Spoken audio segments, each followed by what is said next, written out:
CMR Tamil FM கேட்டுக்கொண்டிருக்கின்றீர்கள். இப்பொழுது சிறப்பு நிகழ்ச்சியாக சுரேஷ் சர்மாவை இணைத்துக் கொள்ளப் போகின்றோம். தகவல்களை கேட்டறிய போகின்றோம். என்னத்தை பற்றி கதைக்கப் போகின்றோம் என்றால், அமெரிக்க ஜனாதிபதி டொனால்ட் ட்ரம்ப் 25% விதிகளை விதித்ததை தொடர்ந்து பிரதமர் அமைச்சர்களை சந்திக்க இருப்பதாக இப்பொழுது 4 மணிக்கு சந்தித்து 6 மணிக்கு கூட்டம் இருப்பதாக சொல்லப்பட்டிருக்கிறது. அது பற்றிய தகவல்களை கேட்டறிய போகின்றோம். சுரேஷ் சர்மாவை இணைத்துக் கொள்ளப் போகின்றோம். வணக்கம் சுரேஷ் சர்மா. வணக்கம் சுதர்ஷினி. வணக்கம் நேயர்களே.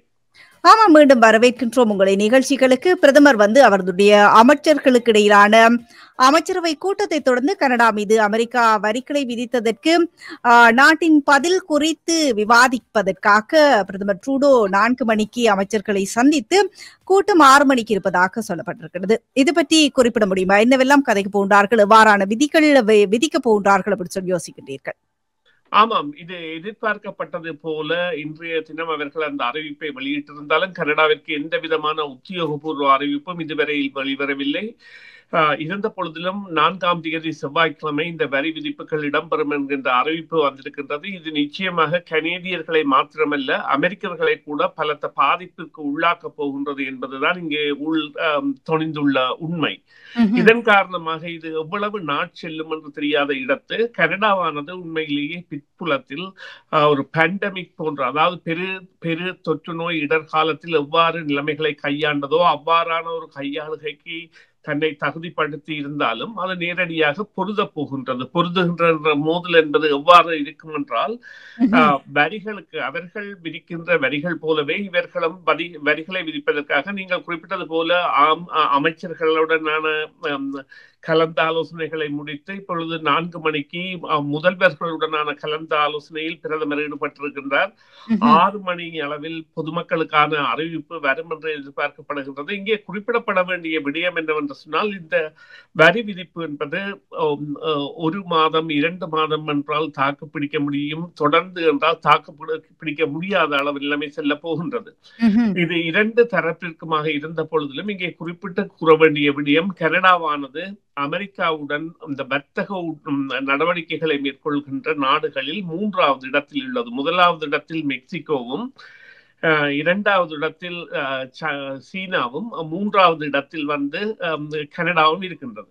இந்த கனடாவில் பெரும்பாலான பொருட்கள் என்பது, அதாவது இந்த போகின்ற பொருட்களில் பெரும்பகுதியானது எண்ணெய் மற்றும் இந்த மின்சாரம் போன்றவை. அவற்றிற்கான வரியை மட்டும் 10% வைத்துக் கொண்டு மிகுதி வரிகள் அனைத்தையும் 25%, அதாவது இந்த வாகன உதிரி பாகங்கள் மற்றும் வாகனங்கள், தயாரிக்கப்பட்ட வாகனங்கள், கனடாவில் உங்களுக்கு தெரியும் பல வாகன தொழிற்சாலைகள் இருக்கின்றன, வாகனங்களை தயார் செய்து போகின்றவை. அவற்றிற்குரிய உதிரி பாகங்கள் கூட அமெரிக்காவில் இருந்து வந்திருந்தால் கூட அவை கனடாவில் இருந்து தயார் செய்யப்பட்டு அங்கே போகின்ற பொழுது அவர்கள் 25% வரியை மேலதிகமாக செலுத்த வேண்டி இருக்க போகின்றது. குறிப்பாக ஒரு $50,000 வாங்கிய காரணி 62,500 25% சடுதியாக உயர்த்தப்படும். அவ்வாறான நிலைமைகளில் அதே போல அந்த அலுமினியம் பொருட்கள் மற்றும் இந்த இந்த எரிபொருட்களில் நேச்சுரல் கேஸ் சேர்க்கப்படவில்லை. அதை விட முக்கியமானவை எது என்று சொன்னால் இந்த உணவுப் பொருட்கள் என்பது பெருந்தொகையான அளவில் 2 நாடுகளுக்கும் இடையே பரிவர்த்தனையில் இருப்பன. இது மிக நிச்சயமாக ஒரு பெரிய பலத்த பாதிப்பை 2 பக்கங்களுக்குமே ஏற்படுத்தக்கூடியதாக இருக்கும். குறிப்பாக அமெரிக்கர்கள் கூட தற்பொழுது, அதாவது டொனால்ட் ட்ரம்பிற்கு வாக்களித்த அமெரிக்கர்கள் கூட தற்பொழுது பயத்தில் இருக்கின்றார்கள். என்றால் இந்த பொருட்களை எடுத்தீர்களானால் இந்த உணவுப் பொருட்கள் பெரும்பான்மையானவை மெக்சிகோவில் இருந்து வருவதாகவும் கனடாவில் இருந்து செல்வதாகவும் தான் இருக்கின்றன. அந்த பழம் சார்ந்த பொருட்கள் என்பன மெக்சிகோவில் இருந்துதான் செல்கின்றன. அதே போல இந்த இறைச்சிகள், பால்கள் போன்றவை எல்லாம் 2 நாடுகளிலிருந்து செல்வதாகவும், அதே நேரம் இப்பொழுது உங்களுக்கு அந்த கனடாவில் எல்லாம் தோடம்பழம் போன்ற பல வகைகள் இங்கே விளைய முடியாதவை, அவை எல்லாம் வேறு இடங்களில் இருந்து வருவதாகவும் இருக்கின்ற பொழுதிலும் இந்த அமெரிக்க கனடாவிற்கான உறவில் இது ஒரு பாரிய விரிசலை ஏற்படுத்தினாலும் கனடா இந்த விவகாரத்தை கையாள போகின்ற விடயம் நிச்சயமாக காட்டமாக இருக்கும். அதாவது வாஷிங்டன் போஸ்ட், அமெரிக்காவின் ஒரு பிரபல்ய பத்திரிகை நேற்று ஒரு தலைப்பை இட்டிருந்தது, அமெரிக்காவின் படு முட்டாள்தனமான இந்த நூற்றாண்டின் வர்த்தக போர் என்று. அவ்வாறு அவர்களே குறிப்பிடுகின்ற அளவிற்கு ஒரு முட்டாள்தனமான நடவடிக்கை. ஆனால் அது எவ்வாறு நடவடிக்கை ஈடுபடுத்த போகின்றார்கள், எவ்வாறு நடவடிக்கையை அமலாக்க போகின்றார்கள் என்கின்ற கேள்விகள் இருக்கின்றன. ஆனால் கனடா கூட இதற்கு காத்திரமான பதிலை வழங்குவதற்காக தற்போதைய பிரதமர் ஜஸ்டின் ட்ரூடோ அவர்கள் தலைமையில் குறிப்பாக ஒன்டாரியோ முதல்வர் டக்ஃபோர்ட் அவர்களுடைய பங்கு இதில் காத்திரமாக இருக்கும். அவர் கூட கூறியிருக்கின்றார், இவ்வாறு கனடாவுடன் விளையாட முடியாது என்று. இது அவரை கூட ஒரு கதாநாயகனாக்கின்ற நிலைக்கு கொண்டு செல்கின்றது. அதே போல முன்ன நாள் பிரதமர் நேற்று முன்தினமோ அல்லது 2-3 நாட்களுக்கு முதல் வானொலியில் வந்து சிபிசி தொலைக்காட்சியில் கலைக்கின்ற போது சொல்லியிருந்தார், அதாவது ஜஸ்டின் ட்ரூடோ போகின்ற பாணி நிச்சயமாக வரவேற்கத்தக்கது, அவ்வாறு இந்த விடயத்தை கையாண்பது என்பது. எனவே இது காத்திரமான ஒரு வர்த்தக போராக நடக்கப் போகின்றது. அதே நேரம் பலத்த பாதிப்புகளை ஏற்படுத்தும். ஆனால் சில வேளைகளில் இந்த இவ்வாறான நிலைப்பாடுகளில் அந்த பேச்சுவார்த்தைகள் மூலம் மாற்றங்களை ஏற்படுத்தக்கூடிய ஒரு நிலைக்கு அதிகாரிகள் மட்டத்தில் செல்லலாம். ஆனால் அதற்குரிய சந்தர்ப்பம் இல்லை என்று நேற்றைய தினம் டொனால்ட் ட்ரம்ப் அறிவித்திருக்கின்றார். இங்கே கவனிக்கப்பட வேண்டிய விடயம் உத்தியோகபூர்வமான அதாவது அதிகாரப்பூர்வ ஒப்பந்தங்கள் அல்லது அறிக்கைகளுக்கான பூர்வாங்கங்கள் ஏதாவது கனடாவிற்கு இதுவரை வந்ததாக தெரியவில்லை. இப்பொழுது கனடா விதிக்கின்ற வரிகள் அமெரிக்காவை மட்டும் பாதிக்குமா அல்லது ஏனைய நாடுகளையும் பாதிக்கும் அப்படி சொல்லி யோசிக்கின்றீர்களா?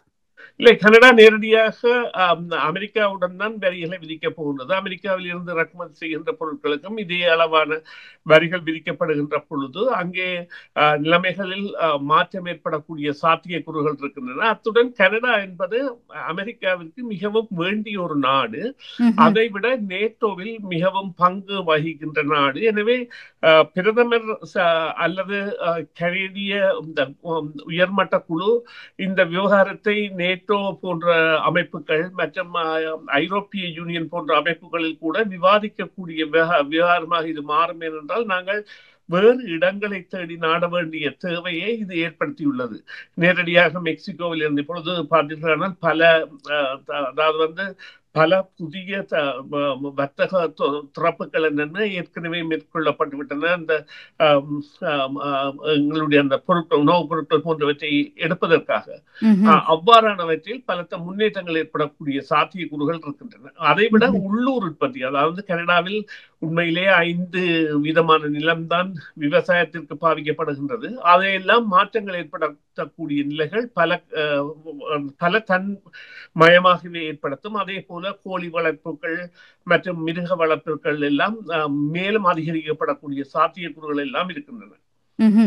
இப்பொழுது சொல்லப்பட்டிருக்கிறது சீனா, ஜப்பான், பிரான்ஸ் மற்றும் இங்கிலாந்து நாடுகளை விட கனடா தான் அமெரிக்காவில் அதிக பொருட்களை வாங்குகின்றது அப்படி சொல்லப்பட்டிருக்கிறது. அப்ப அங்கே அமெரிக்காவிற்கு அது ஒரு பெரிய ஒரு பாதிப்பாக இருக்காதா? நிச்சயமாக இது அதாவது ஒரு சிறுபிள்ளைத்தனமான நடவடிக்கையாக மேற்கொள்ளப்பட்ட ஒரு விடயமாக அது இப்பொழுது ஒரு பெரிய பாரிய நிலைமையை எடுத்திருக்கின்றது. இவ்வாறான அறிவிப்புகள் சில நூற்றாண்டுகளுக்கு முன்னர் இடம்பெற்று பிறகு அவை கைவிடப்பட்டன என்றால் அவை சாத்தியமில்லை என்று. கடந்த முறை இவர் பதவிக்கு வந்த பொழுது 2016ஆம் ஆண்டு பதவிக்கு வந்த பொழுது அலுமினியம் மற்றும் உருக்கிரும்பு போன்றவற்றில் வரிகளை விதித்திருந்தாலும் 18% வரி விதிப்பை மேற்கொண்டிருந்தாலும் அது பேச்சுவார்த்தைகள் மூலம் நிறுத்தப்பட்டன. இங்கே இந்த வட அமெரிக்க கூட்டு என்பது இந்த 3 நாடுகளும் ஒரு பலமான கூட்டுக்குள் உள்ள நாடுகள், கனடா, அமெரிக்கா, மெக்சிகோ. எனவே இவைகளிடையே பிளவை ஏற்படுத்துவதற்கான ஒரு செயற்பாடாக இதற்கு அவர்கள் வைக்கின்ற நொண்டி சாட்டு என்னவென்று சொன்னால், கனடாவில் இருந்து சட்டவிரோத குடிவரவாளர்களும் மற்றும் இந்த ஃபென்லாண்ட் என்கின்ற ஒரு போதைப் பொருள் அதிக அளவில் செல்கின்றது என்று. ஆனால் உண்மையான அதிகாரபூர்வ தகவல்களின்படி அமெரிக்காவில் செல்கின்ற அந்த ஃபென்லாண்ட் என்கின்ற அந்த போதைப் பொருளில் 1% தான் கனடாவில் இருந்து செல்கின்றது. மிகுதி 99% வேறு வழிகளில் வருவதாகவும் அல்லது தெற்கு அமெரிக்கா அல்லது இந்த மெக்சிகோ தரைவழி பாதை போன்றவற்றால் வருவதாகவும் இருக்கின்றது. இவையெல்லாம் நொண்டி சாட்டுகளாக எடுக்கப்பட்டு இந்த விவகாரம் கையாளப்படுகின்றது. இது மிகவும் ஒரு அபத்தமான அதே நேரம் ஆபத்தான நிலைமை என்பது உண்மையானதா. நன்றி சுரேஷ் சர்மா, உங்களுடைய தகவல்களுக்கு கருத்துக்களுக்கு மீண்டும் ஒரு பொழுதில் சந்திக்க போன்றோம். நன்றி, வணக்கம். நன்றி சுதர்சினி, நன்றி நேயர்களே, மீண்டும் ஒரு பொழுதில் சந்திப்போம். அவசரமா கேஷ் தேவைன்னு வரும்போது அடுத்தவங்கள்ட்ட நாங்க கேட்கறதையும் விட எங்களுடைய நகையை அடகு வைக்கிறது வசதியானது. வட்டி அதிகமா இருக்குமோ இல்ல நகை பாதுகாப்பா இருக்குமோன்னு நீங்க நினைக்கலாம். அதுக்காகத்தான் நான் கேஷ் பாயிண்ட்ல அடகு வைக்க வந்திருக்கிறேன். மிக குறைந்த வட்டி, லாக்கர்ல வைக்கிற மாதிரி நகைய பாதுகாப்பா வச்சிருக்காங்க. இதை விட என்னங்க வேணும்? Cash Point, money transfer, currency exchange, check cashing, cash for gold, gold loans அனைத்துக்கும் Cash Point. CMR யூடியூப் சேனலில் இணைந்திருக்கும் நேர்கள் அனைவருக்கும் எமது நன்றி. காமெண்ட்ஸ் பகுதியில் உங்கள் கருத்துக்களை தெரிவிக்க தவறாதீர்கள். முக்கிய செய்திகள், காணொளி தொகுப்புகள், நேர்காணல் என பலதரப்பட்ட அம்சங்களையும் உங்களுக்காக தருகின்றது CMR யூடியூப் சேனல். CMR என்று சர்ச் செய்து எமது யூடியூப் சேனலை சப்ஸ்கிரைப் பண்ணுங்கள். உங்கள் உற்றார் உறவினர் நண்பர்களோடும் இந்த காணொளி தொகுப்புகளை பகிர்ந்து கொள்ளுங்கள். அருகில் இருக்கின்ற முக்கிய காணொளி தொகுப்புகளையும் தவறவிடாமல் பாருங்கள்.